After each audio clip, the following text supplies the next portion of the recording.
Here I am. Good. Ayana is long wavy hair.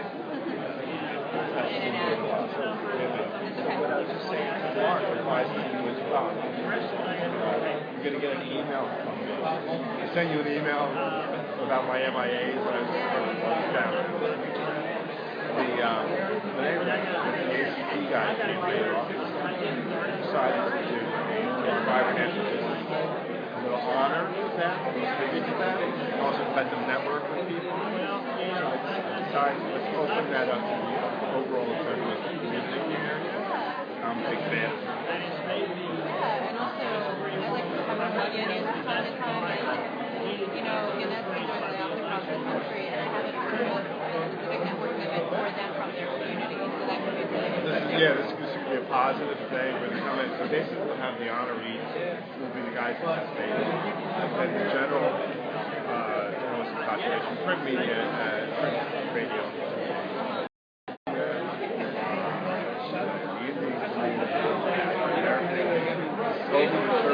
My groups, I looked at it, it's like, wow. A little more colorful. Yeah, please feel free to let me know about I'm that. going to send out, I got everybody's confirmation today, so I'll be sending it out probably early next week. It's October 8th. Okay, I'll mark it in my calendar. It's a pleasure to see you. I know it's been a while.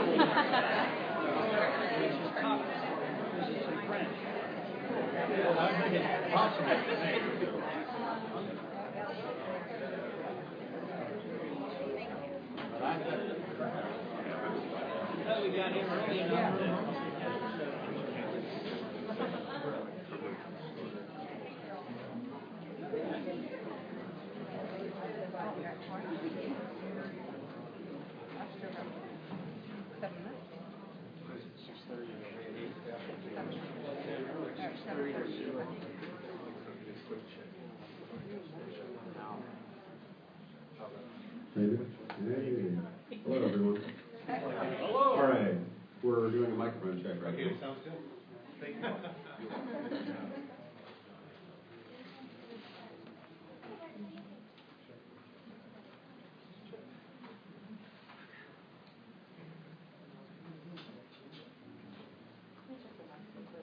Okay, thanks. Check. Judy checking the mic, checking, check. Check. Check.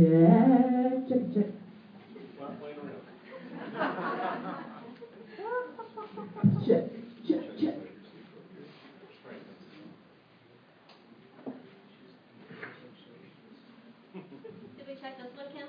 Check. Okay. Are we live streaming on Asheville FM right now? AshevilleFM.org? Okay. It's beautifully too. Okay, good to know.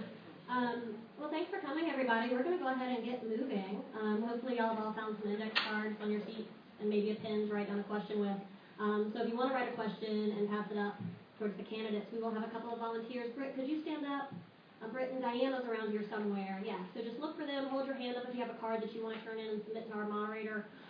Just want to go ahead and welcome everybody. For those of you who don't know me, I'm Karen Olschlager. I'm the president of Asheville Bucking League of Women Voters. So we want to thank you all for being here tonight. Wonderful turnout. Thanks to all the candidates for making this a priority and getting this on their schedule and making it a priority to be here. Also, really want to thank our awesome co-sponsors this year.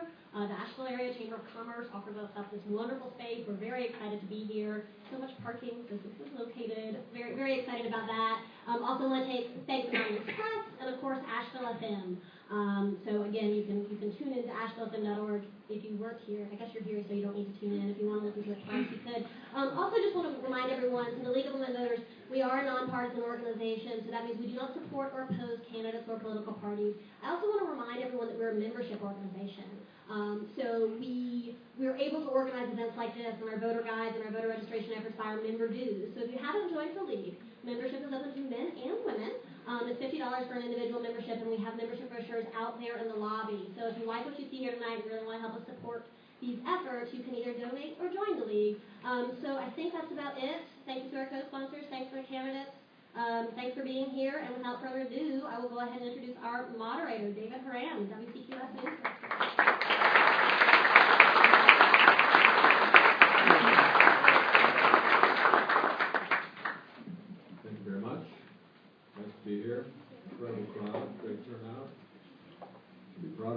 Brooks for that. Quick comment about the format. Each of the candidates will have 2 minutes to introduce themselves to you. We'll do that in alphabetical order, and then during the course of the evening, we'll reverse the order and move it around to try to keep it as fair as possible. Each candidate will have an opportunity to answer every question for a minute and a half. We have 60 minutes. We don't have a lot of time, so we're trying to keep the answers short and keep people focused on your question. The prerogative of the chair, if questions come in on these cards in advance, I just want you to know that if there are allegations, charges, political statements, I may edit them and get to the heart of the question in order to keep this moving. Becky is our timekeeper, and when she says stop, if they don't stop, I will tell them to stop. It's nothing personal, candidates. It's just that's what they asked me to do, and I sort of like doing that. So, with that, let's begin. And as I mentioned, we'll do this, if I can spell correctly, we'll start with Esther Manheimer, then we'll go to John Mile, and then we'll go to Martin Ramsey. So, Esther Manheimer, please. 2 minutes. You can stay right at your, and use your mic if you like. If you like. There's so many people I can't see sitting down. I'm feeling a little short. Good evening. Thank you for the honor and privilege to speak to you tonight. My name is Esther Manheimer. I currently serve on the Asheville City Council and have since 2009 when I was elected. I love Asheville. I care about Asheville. My husband and I are raising our 3 boys here in Asheville who attend public schools. My husband is a school teacher at Inca High School, where he's a social studies teacher and wrestling coach. We are fortunate enough that we also have all of our parents here in this community as well. This community is special to all of us in this room, and I realize that, and that is an obligation I feel in my duties as a city council member. And if elected, I will carry out what is the heart and soul of this community going forward. It is through community engagement and partnership that Asheville works best, and that's really part of what Asheville is all about. Right now, for example, we're working on a rezoning of the Haywood Road corridor, and the West Asheville community is tremendously engaged in that process. They participated in selecting the group that's helping with the rezoning, and I've been by there to see the project, and many of the community members have come and taken part of the charrettes to formulate that plan, because this isn't about the city coming and doing something to your community. It's about the community and the city working together to further our collective ideas and vision for Asheville. And I'm asking for your vote in this election, and I've been honored to serve you thus far.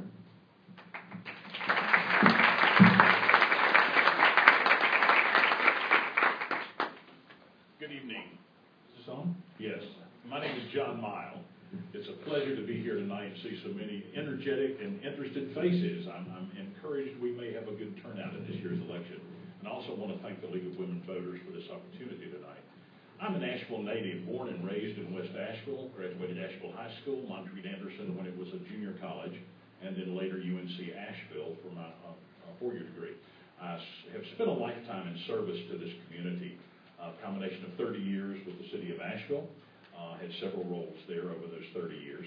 Have served in multiple boards and other capacities, Red Cross, Girl Scouts, All Souls, counseling, family services. I can't even remember them all sometimes.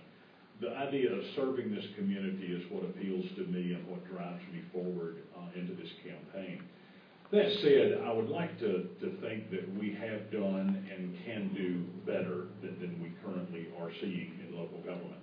It's not a condemnation, it's a statement of fact. I hope throughout the question and answer portion of this evening, I'd like to transition my remarks around expanding our economy. I have some very specific ideas on what I'd like to see us do in that direction. I'm respectful of the tourist economy that has largely brought us here to this point in history, but the health care that largely gave rise to that is still very much alive and untapped. We have a world-class hospital at Mission Hospital. We have some of the greatest physicians anywhere in this town. Through my work with the city of Asheville and others in the community on what became known as the Asheville Project, a very innovative and cutting-edge way of treating people with chronic diseases. I think we have all the pieces necessary to make Asheville the health and wellness mecca it is destined to be. I want to see us get to that destination in my lifetime.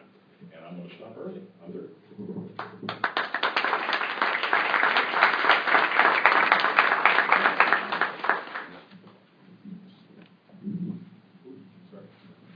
Hi everyone, my name is Martin Ramsey, and I'd like to thank the League of Women Voters for putting on this event and for the opportunity to speak to you here today.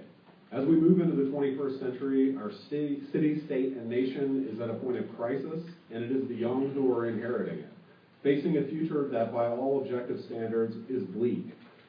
We are rendering entire populations of Americans invisible, as if their lives and aspirations do not matter, while our leaders sit shifting deck chairs on a sinking ship.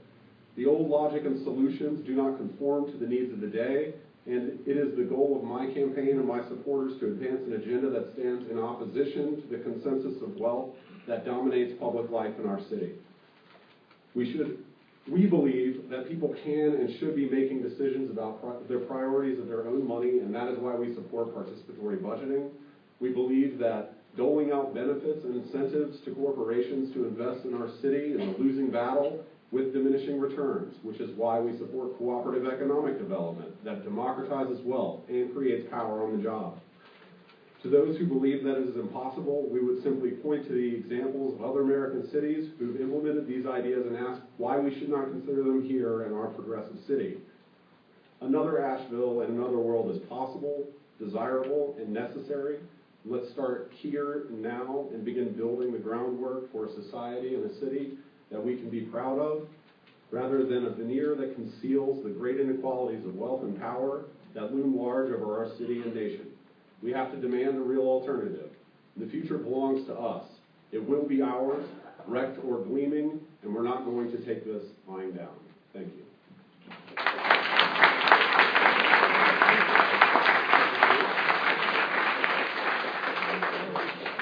The first question is coming from the audience, and it's for Mr. Ramsey. Given the recent relationship difficulties experienced between North Carolina, the North Carolina General Assembly, and the city of Asheville, what will you do as mayor to work to restore and improve the city's relationship with Raleigh? Well,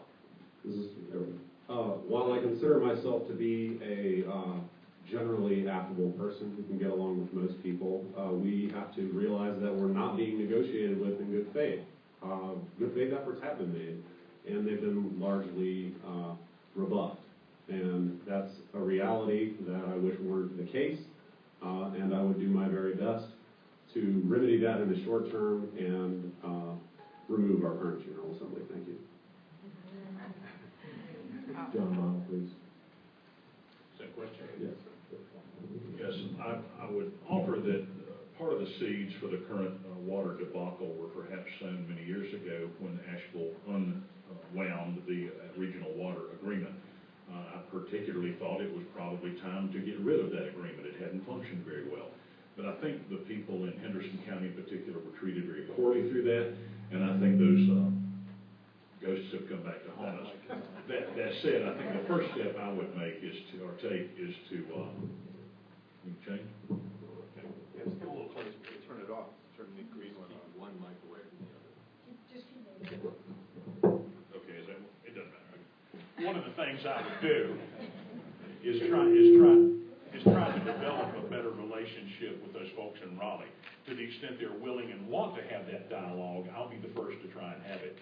That said, I'm very, very encouraged with our litigation. I think council has in fact done the right thing. Our hand was forced there. And I think to see that through is part of the strategy. But I think it was basically a lesson we were all taught as children: do unto others And I think as long as we treat the people in the region and in the county that way, I think we'll have a better future with our water system and our other assets. All right, I'm going to try standing away from you. This is a national question right now. The question is about cities and their struggle with their state legislatures. And North Carolina isn't unique in this, but we are an extreme example of the conflict happening between the legislature and cities. Our own Senator Apodaca from Henderson County said cities are getting too strong. And we have seen hostile action against cities from our legislature in this last General Assembly, not just Asheville, but many cities. And this is why when I attended the League of Municipalities, which is the group that tries to represent cities collectively, when I attended their legislative platform committee meeting before the legislature went into session, which consisted of about 300 representatives from cities across the state, I stood up and I urged that committee to adopt as one of their legislative platforms a position against taking Asheville's water system. And I gave that rally cry to them, and it was the #1 vote getter from that group.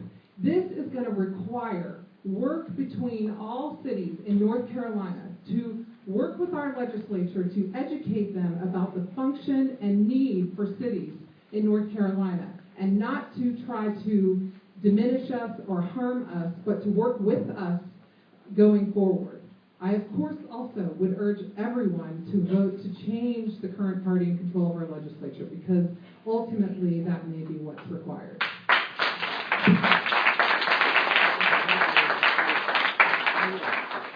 I'm going to take advantage of my position here and ask a quick yes or no question as a follow-up. Yes or no, and we'll start with John Miles.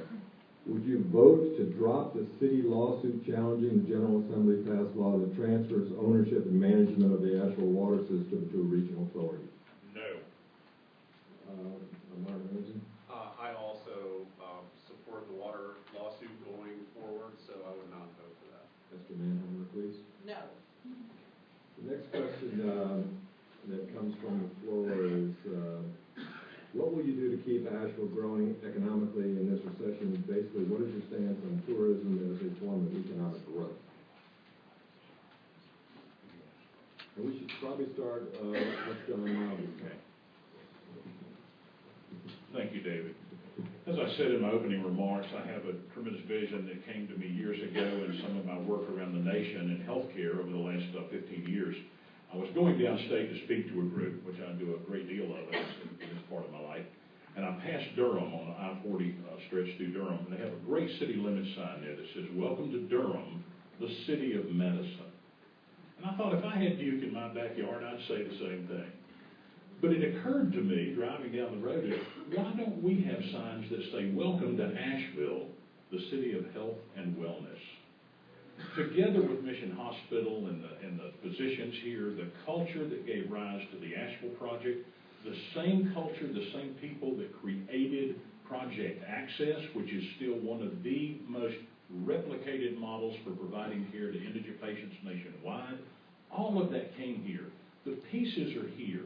I remember just a few short years ago, the Chamber of Commerce came out, and I don't think we were ever told who it was by name, but a company decided not to locate here and do business because of the cost of health care. What if people lined up at our city limits to bring their businesses and their industries here because we're the city of health and wellness? Together with our greenways, our bikes, and all the culture that drives us right now, the pieces are there. I want to diversify that economy, not at the expense of tourism, but in addition to tourism.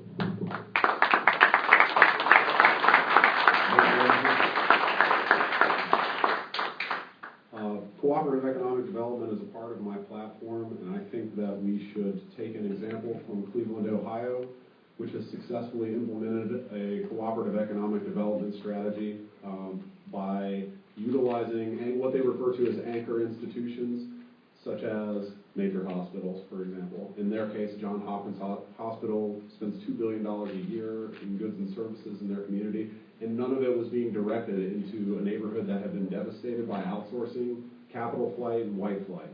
And so, I think that model holds some interesting possibilities for us here in Asheville. I think that we can use our institutions' buying power, like universities and hospitals, in order to encourage a worker-owned and worker-managed way forward into the future. And I do think that tourism should be critically looked at. I'm the only one up here whose power bill relies on the tourist industry. So I'm not likely to burn down my place of work. So keep that in mind. But we need to recognize that the tourist industry is overwhelmingly a low-wage, non-benefit sector of our economy, and it is the only growing part of our economy in a major way post-recession. We can do better than that, and I hope to be a part of that. Thank you.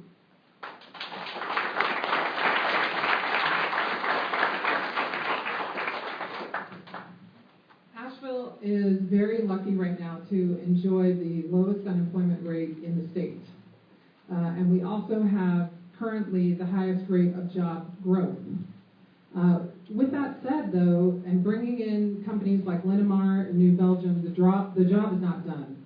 Economic development is very much needed, and high-quality jobs with benefits are what will add to our community, as well as a push to diversify our job base so that we're not vulnerable to one very large company closing and leaving. We're lucky right now, we're right here in the building, the Chamber of Commerce, and the Chamber of Commerce is engaged in their 5x5 plan.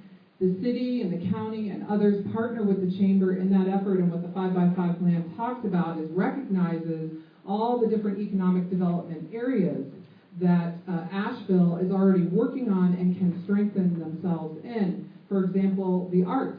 The arts is something that some people overlook, but it is very much a part of our community and something that we can focus on.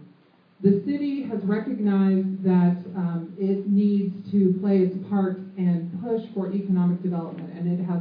We as the City Council have adopted an economic development incentives policy that does do just that, and it works in partnership with the entities I mentioned to bring in the companies like New Belgium and Linamar.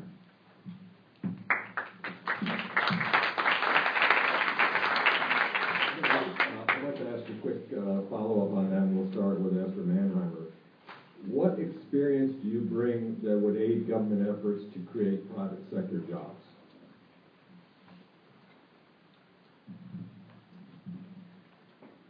Well, obviously, I serve on City Council right now, and I have spent a lot of time learning from this community and learning what it is you want from your City Council in terms of the direction we go in for economic development. I have spent several years learning about all the different groups that play a part and how it works in terms of bringing in new jobs. The state has a role, the county has a role, the city has a role, and all the private entities have roles. I have been working with our City Council to put together an economic development plan wherein the city invests in infrastructure in the city to make us shovel-ready for the next investment. One of those projects is what we call the RADTIP project. It's a horrible name, but it basically talks about the River Arts District and the redesign for the River Arts District. A lot of infrastructure improvements need to go in there so that the River Arts District can continue the trajectory it's already on, allowing for individuals and companies to come in there and invest and add to our community. Based on the time that I have spent in office and the things that I have learned that are needed components and the people you need to work with in order to make this a reality, I have been able to process all of that, put together that experience, and I feel that I'm in a position now to be able to contribute meaningfully to that process going forward. Thank you.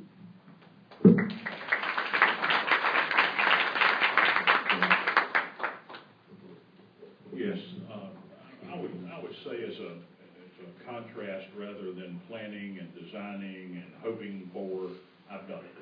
The Asheville project, again, I hate to keep going back to that, but there are literally companies in this country right now that did not exist before the Asheville project.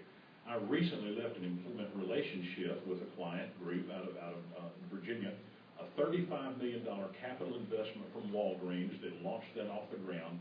That didn't even begin to happen until after the innovations in healthcare that came out of Asheville. There are groups in North Carolina and Indiana. There are groups in Phoenix, all over the country, Florida and South Carolina, practicing a much higher level of patient care for chronic disease patients that literally did not exist 15 years ago.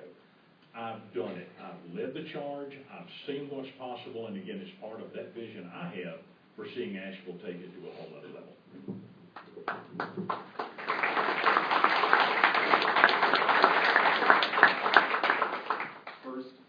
First, I would like to say that although I think that the healthcare aspect of our local economy is an important one, I think overinvesting in that would also be potentially dangerous. I think all of us know the ballooning healthcare cost at the national level, and who knows where that's going to take us. The last thing that I would like to see the city be under is another bubble situation, which is not out of the cards.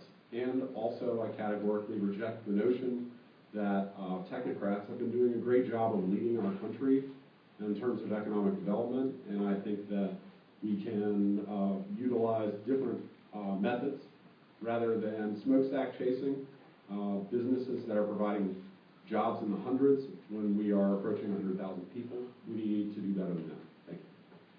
This is a question from the audience. $2 million was appropriated for the Asheville Art Museum renovation.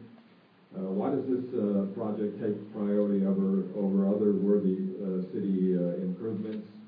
And we'll start with Martin Ramsey. That's a good question, and I personally would like to see the Asheville Art Museum have more free days and be more accessible to working people. That said, $2 million is not chump change, and I would venture to say that that's why investing our time and energy in a participatory budgeting project for the city of Asheville would be very fruitful, because I think that regular people in our neighborhoods and communities can come together and decide the priorities for our discretionary budget. And if we decide then, as a whole, to invest $2 million in the art museum, then I would respect that decision. But I think that we could also be considering things like Sunday bus service. We could also be considering any number of other projects, but we should have that conversation in our neighborhoods and schools where we are, and move from there. Thank you.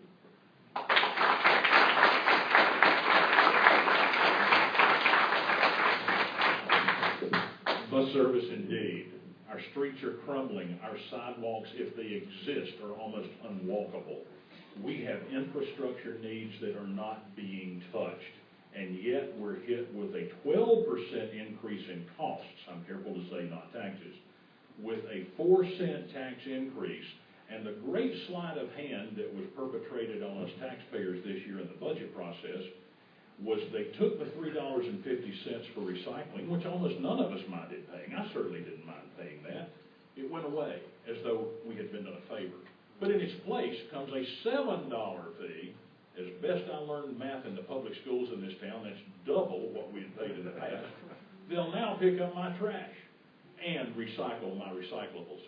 Folks, I'm here to tell you, for the first time in the history of this city, we don't get our garbage collected for the taxes we're paying.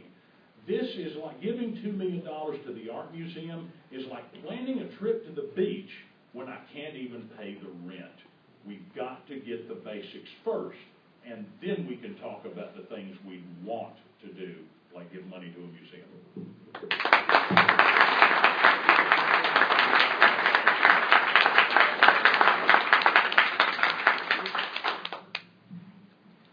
I appreciate the question and the opportunity to talk about this. Let me take a step back.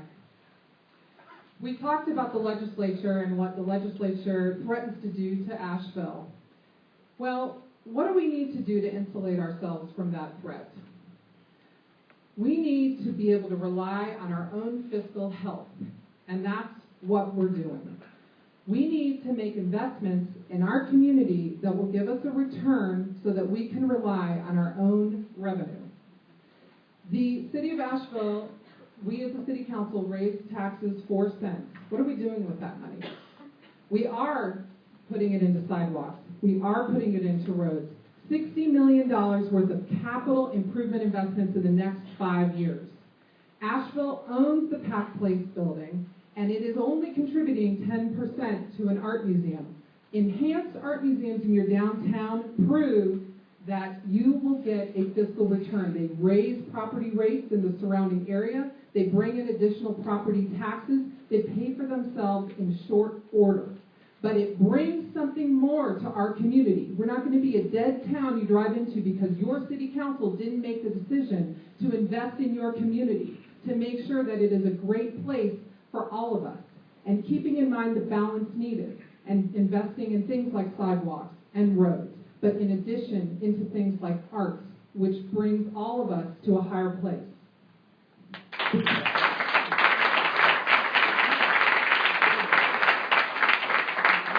I want to start with Martin Rand in this. What's more important to you, lower or stable taxes or city services? I would hesitate to raise property taxes because I think that property taxes often have a tendency to drive gentrification. That said, I think that there's a wiggle room in that. I think that we can avoid making our city unlivable for its poorest residents and its generational homeowners. And I do think that public services are very important. And I think that I would prioritize basic level services over not soaking the rich. John, please.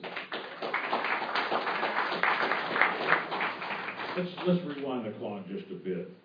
Back on April the 18th this year, when we had the fiscal Sky is Falling meeting at the Civic Center with the council, and they were going to close parks, shut down fire stations. We all remember the drill.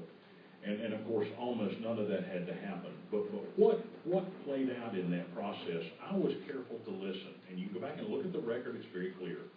The city's own audited financial statements for the fiscal year ending June 30th of 2012 showed that the city had a 3.8% increase in revenue over the previous year. Nearly a 4% increase. I don't know about the rest of you, but my income didn't go up 4% that year. It's pretty good in bad economic times. This year, the end of June 30th, the city's current fiscal report is that we had a 2.6% increase in revenue. But what we heard at that Civic Center meeting was city staff telling the council our expenses are rising 5 times faster. Folks, I submit to you, if your income is going up almost 4% a year and your expenses are going up 5 times quicker than that, you've got a spending problem, you don't have a revenue problem. That said, I would also suggest that the Vice Mayor fact check on something she said. It's the second time I've heard her recently address the fact that the city of Asheville owns that building, meaning Pack Place. I'm in possession of a memo from the city manager and verified by the city acting or interim city attorney that the city of Asheville does not own that building.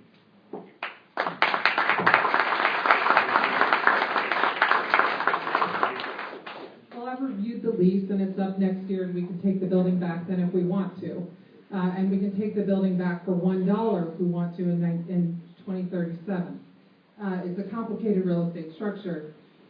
The question was whether or not I'm in favor of lower taxes versus city services, I believe. The city has not raised taxes in 10 years, at least 10 years. This last year was the first time.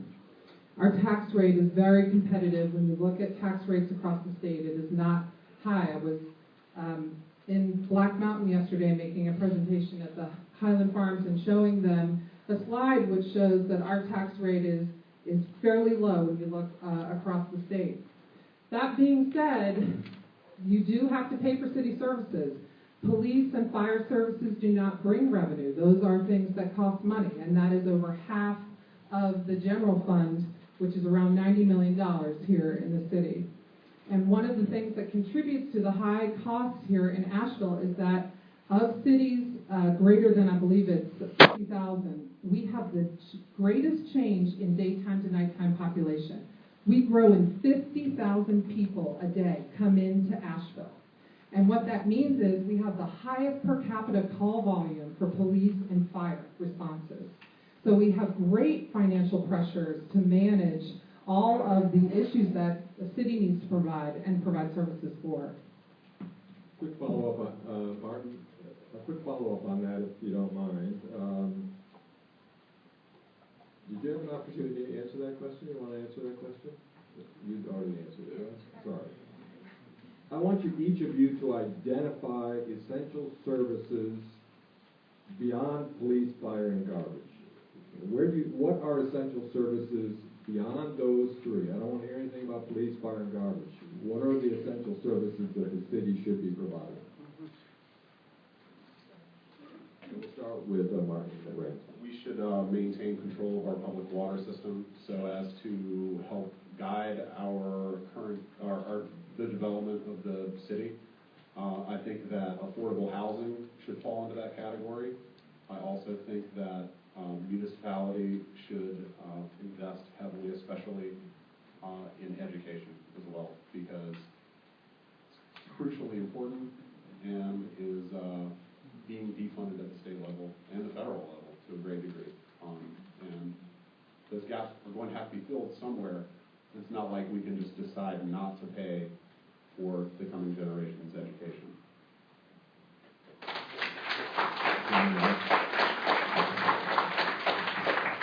I would agree with almost every one of those, especially the water. Also, it should be noted, I'm not an attorney, as is Ms. Manheimer, but I can tell you from my many years of experience that there is a statutory duty for the city of Asheville and other municipalities in the state to perform inspections functions. So that's one that certainly should be added to that list of core services. I think anything beyond that, Parks and Rec is a tremendously important part of this community's need and culture. One of the best campaign nights I had in this whole process was several months ago, right after the April 18th meeting at the Civic Center. I took a lot of business cards, and I literally went to every Little League field in this town for a week. And I shook parents' hands, and I told them one thing. I said, if I'm elected, the conversation to close your parks and do away with Little League will never happen. And I got resounding encouragement from those parents for that. So I would add Parks and Rec to that list of core services.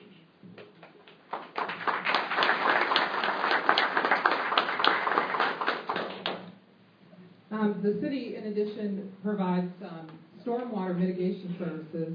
Some of you may complain or know about the fee that you have to pay every year for stormwater, which again is statutory, but allows the city to put in place infrastructure to handle stormwater, which is a major issue for our community.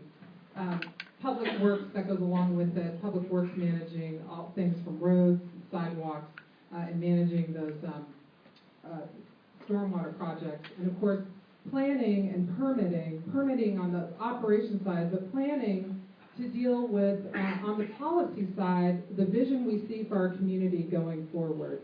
The downtown master plan, hopefully one day the Haywood or the Merriman Road Corridor rezoning project, which will hopefully take place after the Haywood Road Corridor project is done. There are a lot of issues there in terms of guiding the direction of our city and the pressures of growth facing our city. Obviously, transit, our bus service, our sidewalks and roads naturally, and Parks and Rec. My boys that play Little League will be glad to hear it. We got to have those amenities for the community, but Parks and Rec is an $8 million subsidy, again, out of that general fund, that $90 million general fund I was talking about. So that's a very real expense that is difficult to manage when you first need to pay for, I'm going to say it, police, fire, and garbage. And then affordable housing, an essential issue. I want to interject a couple of yes or no questions, and we'll start with Martin Ramsey. Yes or no, does City Manager Gary Jackson have your full confidence, and would you vote to renew his contract?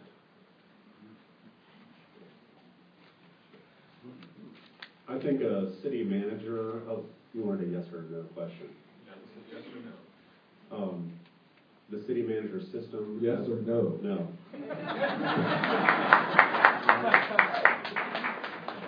The question is, does City Manager Gary Jackson have your full confidence? Would you vote to renew his contract? And yes and no are my only choices. Yes or no? Or pass. Initially, yes. Mr. Manheimer, would you like me to repeat the question? Yes. No, I don't. We'll start with Martin Ramsey on this. What is the biggest challenge Asheville faces, and how would you deal with it?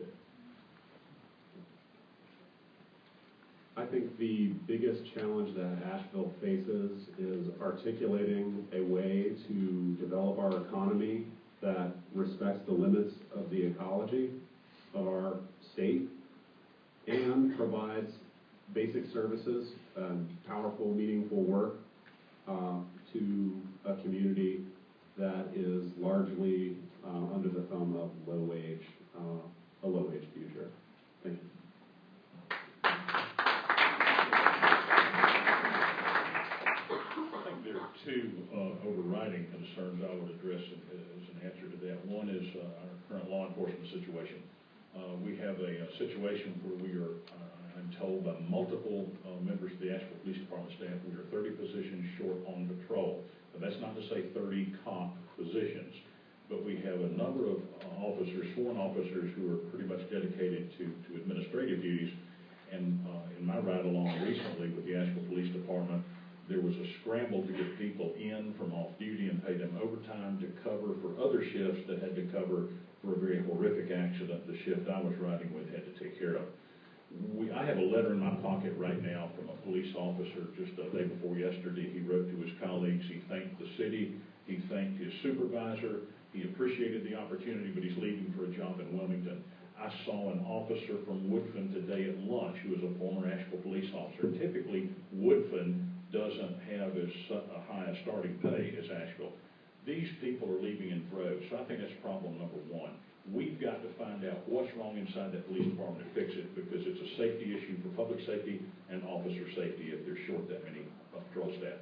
The second issue, and I think I'd like to talk more about it in a moment if we have the chance, because I know my time's probably down around 15 seconds, but I think there's a tremendous number of people in this town that are disenfranchised and never included in these conversations. We can look at Shiloh, we can look at Martin Luther King Park, we can look at the folks in Deaverview. It is really time to bring everybody in this town together for these conversations.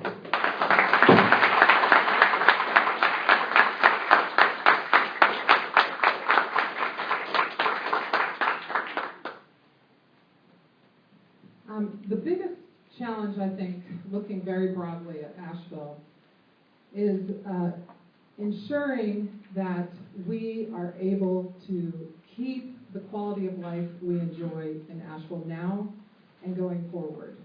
Asheville enjoys attractiveness. A lot of people want to come here. We have a lot of growth pressures, I mentioned.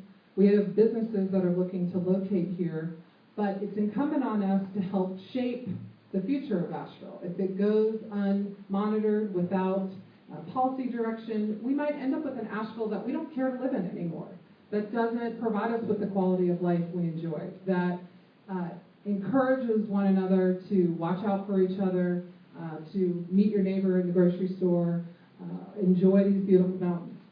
That is a delicate thing and something that we need to work hard to ensure. And I'm going to take you back then to this concept of ensuring our long-term fiscal health. Asheville city government has been very careful to maintain a high level of reserves. That's our savings account essentially, and while keeping property taxes low. But we need to make sure that we're not vulnerable to the whims of the legislature or the changes in the federal government, and so that we can provide for all the things that we enjoy, and we can add amenities that citizens need to be able to experience our community in a positive way.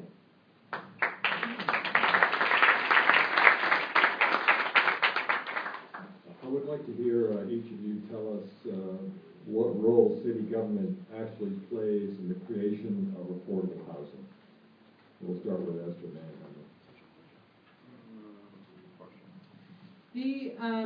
The city created an affordable housing trust fund some time ago, and that trust fund is used to help fund projects, not that the city is building itself, but that others are building. and help provide funding for that.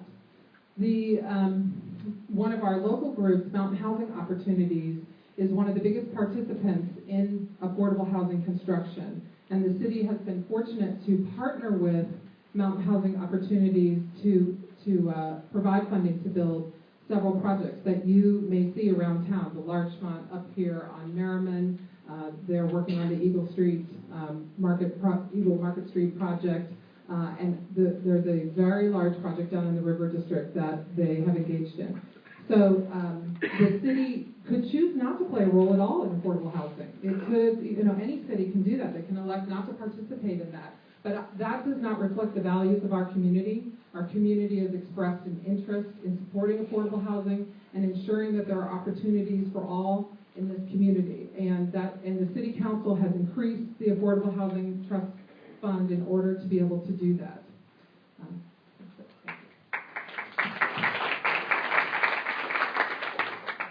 I do applaud council once in a while for its commitment to the Affordable Housing Trust Fund. I think that's something I would like to see grow and expand, and I think most of the current council would agree that that can be expanded. That said, I think the ultimate economic engine to have affordable housing are jobs.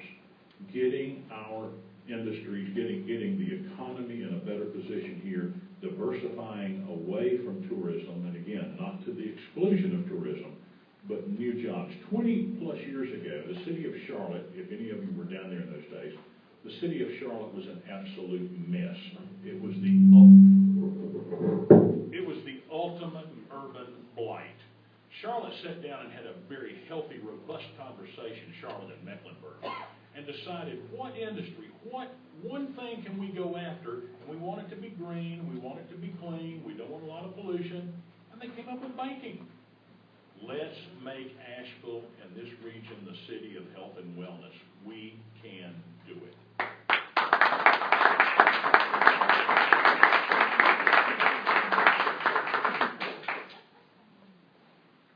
Thank God we didn't invest in banking in Asheville.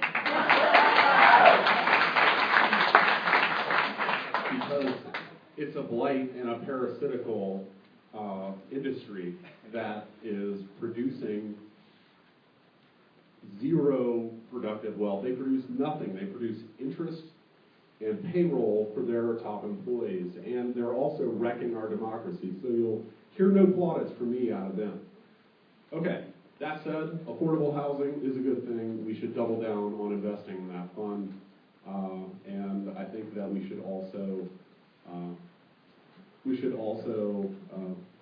avoid allowing just a token effort on affordable housing too. We see a lot of condos with 7 units of affordable housing. We see a lot of minimal investment. I'm not saying that that's bad to have those apartments or anything like that. What I'm saying is that it's not enough, and we have to figure out how to increase the supply of affordable housing, put downward pressure on rent for working people, because it is hard, let me tell you, it is hard to find some place out there that's affordable to rent, near an economic center. And if we want to encourage a clean, green city, working people need to be able to live close to the places that they work. And that means an increased investment in affordable housing.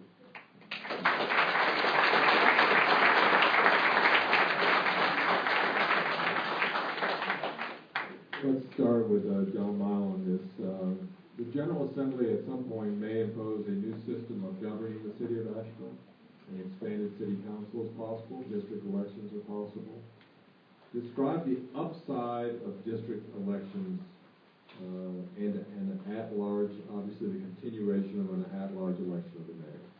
What's the upside of that idea? I think the upside, as far as the legislature is concerned, is it increases the chance for Republicans to be elected to local office. That's obvious the driving interest there.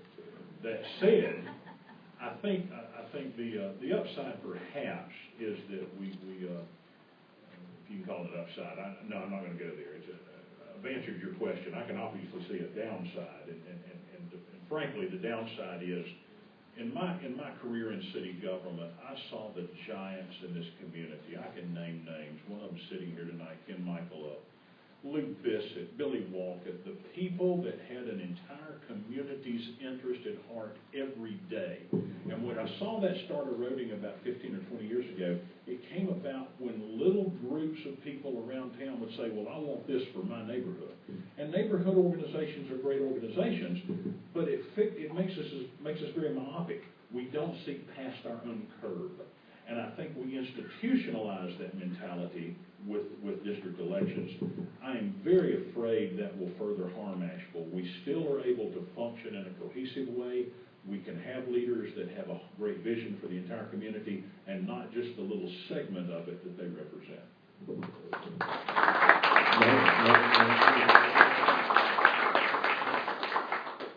Well, I think it's very possible, unfortunately, that the General Assembly will impose a district election system on Asheville. I do think it might be a good thing if we have more people sitting on city council and making decisions that affect their communities, which is part of why our platform is what it is. That said, I think honestly it would probably be likely that they would query the elected government of Asheville and ask us to help design a district system and then completely ignore that and put in place one that serves their interests. So I have a hard time seeing an upside to that, and I would fear the external redrawing of our election system to the detriment of poor communities in our town.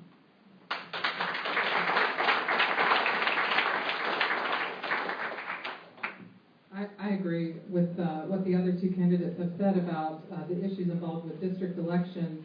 The concept that was floated was 5 districts, of course, of equal size in the city of Asheville, 1 at-large city council member, and then the mayor at large.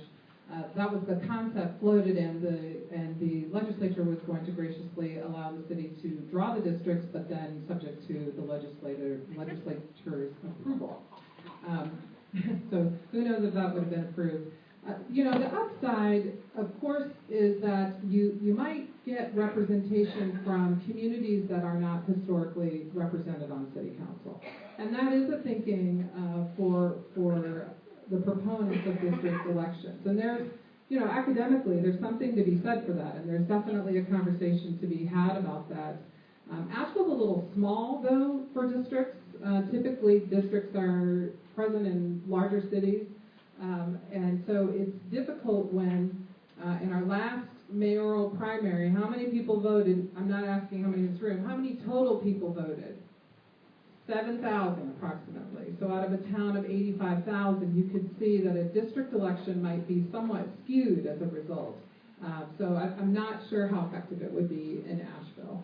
Why don't you just stay standing? And a quick question about public financing of city council races. Would you favor public financing on the local level of campaigns? Again, this is another issue that's been floated in North Carolina, and I think they tried it in Chapel Hill, I believe, if I'm not correct. It's an interesting concept because it definitely costs money to run for city council, or for any office for that matter. And that is probably the biggest hurdle. Except in Asheville, you got to know your stuff. Because you guys, that's the first issue. We got to know your stuff because you're gonna call us on it if we don't. But in most places, money is going to be the top issue. There are different concepts for that floated, and people feel differently about it. I think that if we were to try that in Asheville, I would be interested in a referendum possibly on it before to see how the people feel about that concept. Lights out to that idea. John, would you address that? Public financing. I'm not particularly fond of the idea of public funding for city council elections. It's been a strain. We have worked as hard as any candidate could ever work to raise money, and I'm quite pleased that we've done as well as we have. But I think the upside to me as a candidate has put me in touch with elements of this community that I might never have had to talk to before. And to that extent, whether people give $5 or $500, I think it gives candidates a chance to really learn what's going on out there. I try tried to tell my committee early on, I said, folks, I'm going to have a problem, and my committee that are here tonight will remember this conversation. I said, I have no problem walking up to a stranger on the street and asking them for $5 for somebody who needs help. This person, I did it. I've raised money for years for the nonprofits in this town doing exactly that. But to say I need $5 for me, I can't do it. I really haven't got the ability to do that. I've gotten better at it. But I do honestly think it's helped me learn and grow stronger to have had to do that.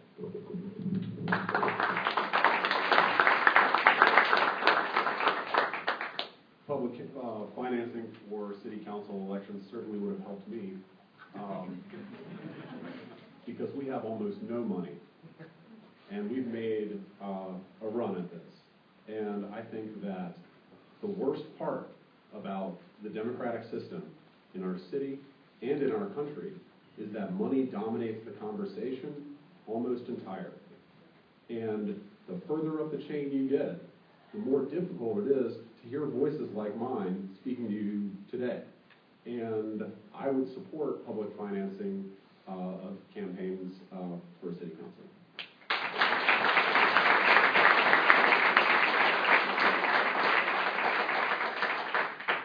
I want to interject a quick yes or no question to, we'll start with John Mile. Yes or no, knowing what you know today, do you have confidence in the Chief of Police, William Anderson? No. A follow-up question, when the time comes, would you renew his contract? The city council doesn't have that prerogative under the manager, the weak council, strong Would manager. you urge that his contract not be renewed? And he doesn't have a contract. He's an employee at will of the city of Asheville, hired by the city manager. Martin Ramsey. He does not have my confidence. Esther Manheimer. I'm standing by the Chief of Police at this point.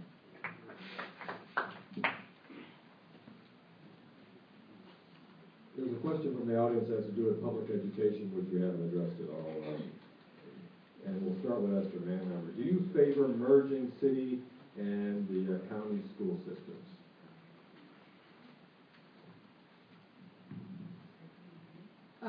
For most of you probably know, Asheville's separate school system structure is pretty unique, and there's only a couple others, I believe, in the state at all that function the way we do. I don't favor the merger of the city school system and the county school system very selfishly, because I know that when or if that ever happens, the per capita spending per student will be cut in half approximately. And there will be less resources allocated to our students. For those that live in the Asheville City School District, you are paying a separate tax to fund the school system. And as long as that is occurring, we as a city should be able to enjoy a separate school system to support our children. I come from a divided household. My husband teaches in the county. My children go to school in the city. And I'm comfortable with that arrangement. So for the time being, I don't support a merger of the system, and I think we're functioning well under our current structure. I'm very appreciative to whoever put that question up before us tonight. I would think this community at some point soon has to have the conversation about maintaining two separate school systems. As Ms. Manheimer pointed out, we are, to my research, one of only 3 counties in the 100 counties in the state of North Carolina where we have dual school systems. It's time to have the conversation. Now, that said, I think there's some ups and downs. She addressed a couple of those. I would, excuse me. I would also point out, though, that the tax rate is 15 cents on the city taxpayers. There's a 15-cent tax rate to keep that separate system going. Is that something we can and should continue to do going forward? I met recently with a gentleman who called me, Chris Pelley, Councilman Pelley, told me when I decided to do this, he was one of the first people in town who came to me and said, it'll be a wonderful experience, enjoy every minute of it, you're going to meet some of the most awesome people you've ever met. And he was right. One of these people came to me recently. He's an 87-year-old man, a former businessman. Some of the people in this room would know him, had a very successful business here for many years. And he asked me, he said, how many city schools are inside the city limits? I said, I don't know. He said, 9. He said, how many county schools are inside the city limits? Again, I didn't know. He said 12. He's right, by the way. I think we have to have the conversation. So whether I would favor merging them or not depends on a community conversation and a lot of research to get there.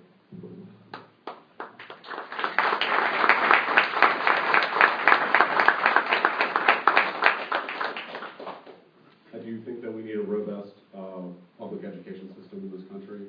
It educated me, and my mom's a public school teacher, and I think that we need to consider the effects, such as per capita spending, increase in school sizes, and unfortunately a lot of that pressure is coming downward on us from the state. But I would hesitate to consolidate those two systems because of the further burden that may place on teachers trying to work in our public schools.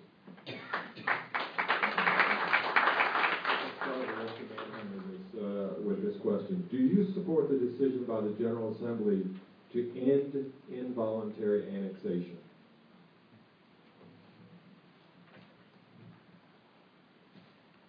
The issue of involuntary annexation is a really tough one. To be frank with you, cities in North Carolina have been able to use involuntary annexation to ensure their fiscal health because they can bring in surrounding communities and shore up their tax rolls and ensure their fiscal health. And that's been the function and the concept behind involuntary annexation. Otherwise, why would it be needed? It's not intuitive why it would be needed for any other purpose. North Carolina was one of the last states to still have annexation, involuntary annexation. The city of Asheville was also in the unique position, you may or may not know this, that the legislature, before it got rid of involuntary annexation, barred Asheville from enjoying the right that every other city in the state had, which is to require annexation of any developer on the outskirts of the city that taps onto the water system. So we couldn't require subdivisions that tapped onto our water system to come in. It is not a reality that involuntary annexation will come back. And so I don't support it. I don't think it's realistic at this point. Yeah, the question is simply, do I support their decision to do away with it? I do not. And I'll tell you why. Asheville is the most picked on, abused municipality in the history of cities. In the 1980s, a Democrat named Bob Swain was our state senator. He led a charge in the 80s that placed a moratorium against Asheville annexing anything for a period of 10 years. At the end of that 10-year period, Asheville was the only metropolitan area in the state that showed zero growth. It's already been demonstrated. Cities not able to annex don't grow. Now, in the most recent go-round, and I'll even defer to the vice mayor and her legal knowledge, but my understanding of the current situation is they not only said cities statewide cannot annex, but once again, other cities, if I were the city of Charlotte, I could still annex if some developer on the outskirts of the city asked to be taken in. That was taken away from Asheville. Am I correct? We can't even do voluntary annexations. Am I correct? I think we corrected it. Okay. Because they did remove it. Okay. Bottom line is, though, Asheville's been this test case for years of how to screw up a city. Every time the legislature gets a bad idea, they cram it down our throat.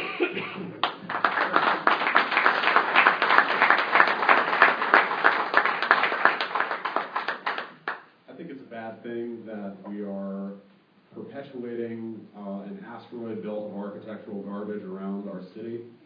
And it's a waste. It is a waste of good farmland. And if people are going to enjoy city services and not contribute to our polity, then we should have the right to take them into the city. So I would support voluntary annexation, although it does face many hurdles that Esther Mannheimer was talking about, but that's, once again, the General Assembly. We're running short on time, so let's address one question that has to do with zoning and development issues. the current zoning rules and regulations and current ordinances, are those rules and regulations keeping pace with the growth of the city, or do we need to revisit the Unified Development Ordinance?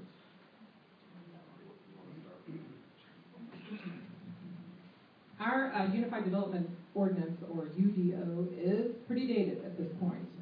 And so recognizing that, and through a very community-wide collaborative process, the city some time ago voted through the Downtown Master Plan, which is an overlay zoning district for the downtown to recognize its uniqueness, update the code, and encourage density, urban infill, instead of urban sprawl. What did you call it? An asteroid belt of architectural garbage.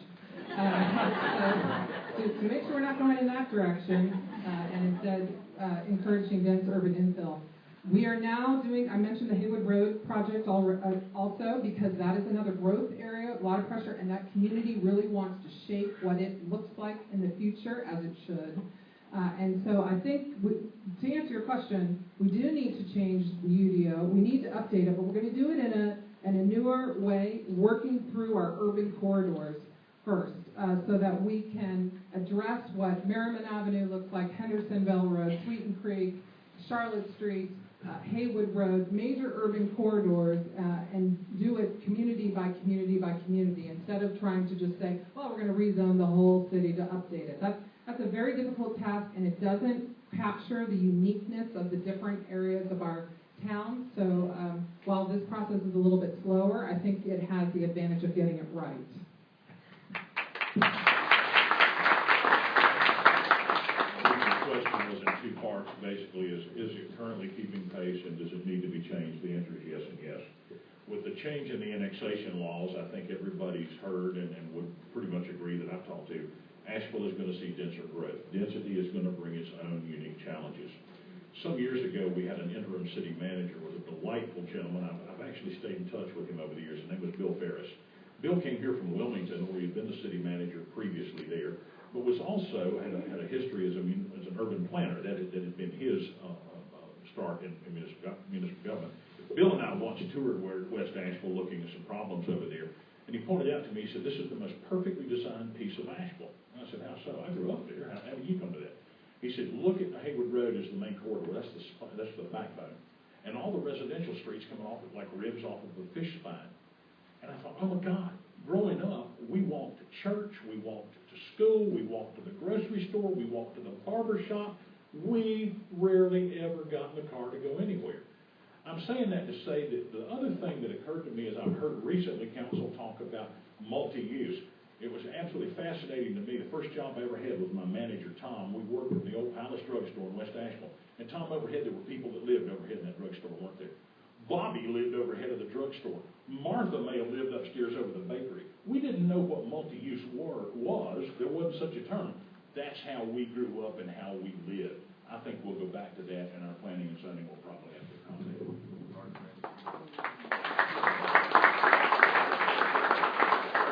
So the question about the UDO and does it need to be revamped, is it keeping pace with development? Obviously, Asheville's developing at an insane clip, and I do think the UDO needs to be revisited.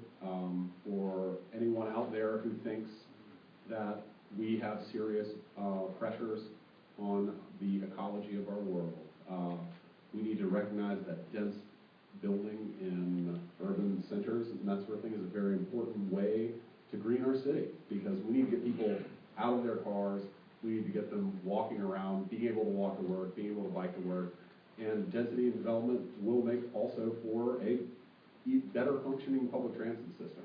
The more spread out everything is, the more strains on the system. I think we need to encourage growth and development in a dense fashion.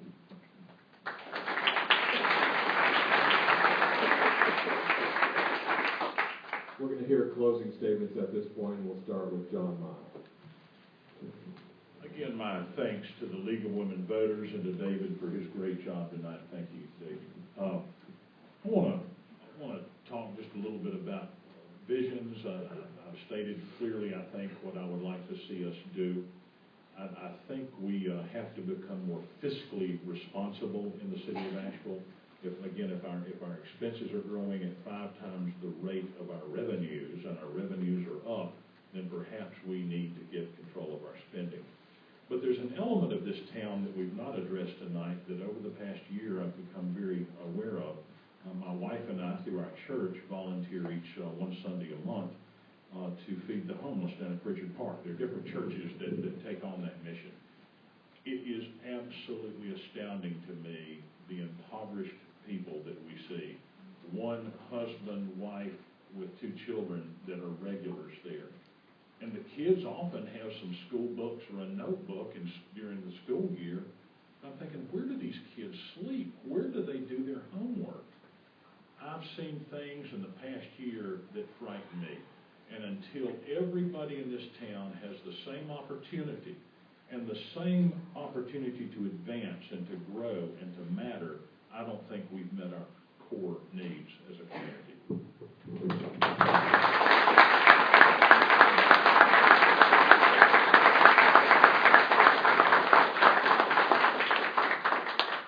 Thanks very much. Thank you very much, everyone, for coming out tonight. I appreciate the opportunity, and thanks to the League of Women Voters as well for putting on the event. And I enjoyed the opportunity to talk with my running mates here.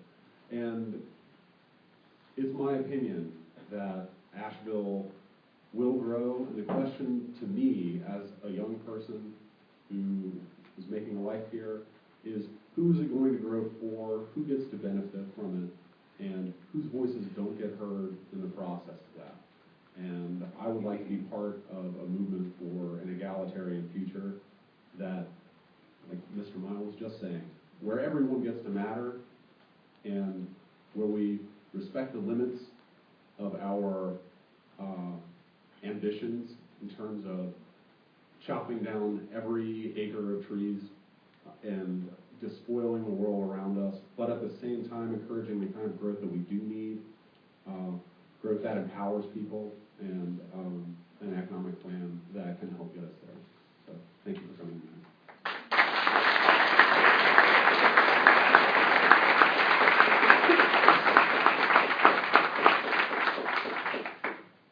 I would also like to thank you for the opportunity to be here tonight, to the League of Women Voters for holding this forum. It's been very comprehensive. We've left out a couple of issues, but I know that there'll be other forums, and you'll all go to all of them.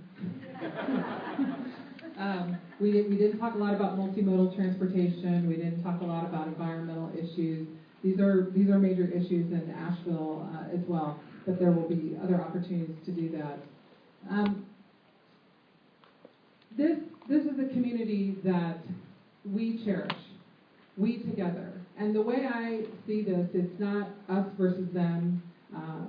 The one thing I have to tell you I don't like about the election process is that it sometimes provides the opportunity to tear a community apart and differentiate us and our needs and our wants, and to polarize us, frankly, in some respects. And I don't think that's really what Asheville's about. So I think this was a very good faith debate, and that we were all very courteous to one another, and I appreciate that. And I think that stands a lot for what we're about. Because ultimately, no matter who is the next mayor of Asheville, what matters is that this community is a great community, that it stays a great community, that it's a community for all ages, and for all people to have opportunity. I would like to lead this city as your next mayor. And I feel that my time and experience has brought me to this point and given me the opportunity to do that. And coming up right now is your opportunity to vote and for you to make a decision. And I hope tonight we have tried diligently to answer these questions and inform you so that you can make informed decisions about who you want to lead your community going forward. Thank you for the opportunity.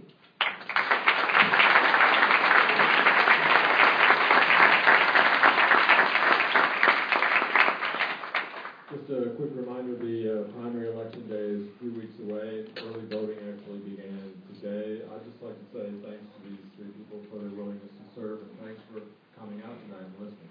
Appreciate it.